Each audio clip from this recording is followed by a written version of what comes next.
Hi అండి. తనెవరు అనుకుంటున్నారా? మా ఆయన వాళ్ళ అక్క, బావగారు మా ఇంటికైతే వచ్చారు. ఇంతకుముందు వీళ్ళతో నేను వీడియో కూడా చేశాను.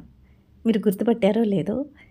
ఇప్పుడైతే మాత్రం మా ఇంటికైతే వచ్చారు. ఇంతకుముందు అప్పుడప్పుడు మా ఇంటికి వచ్చి వెళ్తూ ఉండేవాళ్ళు. ఈసారి మాత్రం చాలా రోజుల తర్వాత మా ఇంటికైతే వచ్చారు. నేనైతే మాత్రం చాలా సంతోషంగా ఉన్నా. చాలా హ్యాపీగా వాళ్ళతో అయితే మాత్రం గడిపాను. నేనైతే వీళ్ళని పిన్ని, బాబాయ్ అని అయితే పిలుస్తాను. ఎప్పుడొచ్చినా వీళ్ళతో మాత్రం ఇలా అక్షింతలు అయితే వేయించుకుంటాను. నాకు చాలా ఇష్టం కూడా. ఇలా పెద్దవాళ్ళతో అక్షింతలు వేయించుకుంటాం నాకు చాలా ఇష్టం.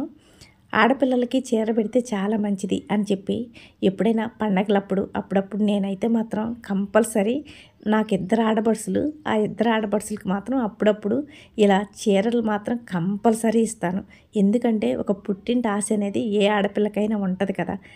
ఏ ఆడపిల్లైనా సరే ఒకటే కోరుకుంటుంది, తన పుట్టింటోళ్ళు ఎప్పుడు సంతోషంగా ఉండాలి. కానీ వాళ్ళు ఒక జాకెట్ ముక్క పెట్టి ఒక ₹100 గాజులకి ఇచ్చినా చాలు అని ఎంతో సంతోషపడిద్ది.